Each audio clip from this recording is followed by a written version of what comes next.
कई बार तो मैं कहता हूं कि हमारे पूर्वजों ने बड़ी बड़ी गलतियां करी है, अब वो हम ढो रहे हैं। बंटवारा कर दिया।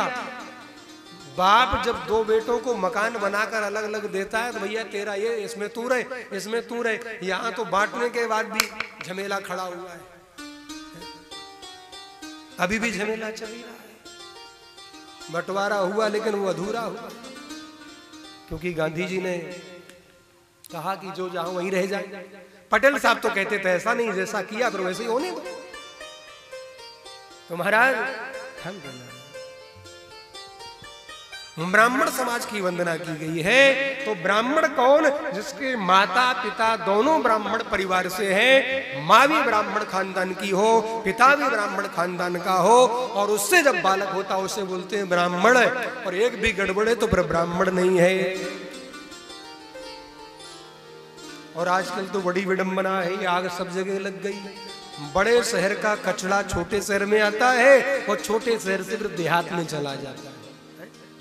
पहले बड़े शहर के लोग बिगड़ते हैं, क्या रखा है जातियों में, तो फिर कुत्ते बिल्ली के साथ शादी कर लो। क्या रखा जातियों में? अंतर जाति विवाह करो। हाँ, अंतर जाति विवाह करो, फिर अंतर जाति अंतरराष्ट्रीय विवाह करो, फिर जानवरों के साथ विवाह करो, फिर बंदरिया के साथ करो, फिर जहां मना है वहां विवाह करो। कौन मना कर रहा है? अंतर जाति विवाह। अच्छा, सरकार भी प्रोत्साहन दे रही है। यदि सनातन धर्म की रक्षा करनी है किसी भी सरकार को, तो अंतर जाति विवाह पर रोक लगाओ, तभी सनातन धर्म बचेगा, नहीं तो नहीं बचेगा। रोक लगाइए, चाहे वो कोई भी सरकार हो। मोदी साहब, आप भी यदि सनातन धर्म की रक्षा करना ही चाहते हैं तो एक ऐसा कानून बनाओ कि बिना माता पिता की मर्जी के कोई बेटा बेटी शादी कर ही ना पाए। 25 साल तक मैया बाप ने पाला पोसा, बड़ा किया, अपने शरीर में फटे कपड़े पहने, इसको खिला पिला कर तैयार किया, और 5 मिनट में कहता हम आपसे कुछ लेना देना नहीं है।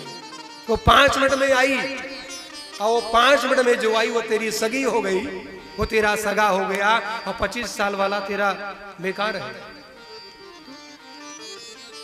इसलिए ऐसा कानून बनाइए कि बिना माता पिता की मर्जी के कोई भी बेटा और बेटी शादी कर ही ना पाए। अंतर जाति विवाह पर रोक लगनी चाहिए पूरी तरह से, नहीं तो सनातन धर्म नहीं बचेगा। और सनातन धर्म को मिटाने के लिए विदेशी लोग लगे हुए हैं, किसी ना किसी रूप में लगे हैं। ये उन्हीं की देन है अंतर जाति विवाह, विदेशियों की देन है अंतर जाति विवाह है। क्योंकि विदेश में कोई स्त्री नहीं होती है, आज कोई कल कोई परसों कोई, जो देखे इधर डोलता उधर डोलता, चूहे बिल्ली कुत्ते की तरह डोलते। वहां कोई सिद्धांत नहीं है। जैसे जानवरों में, जब जानवर में बालक का जन्म होता है, जब बड़ा हो जाता है तो रिश्ते खत्म हो जाते हैं।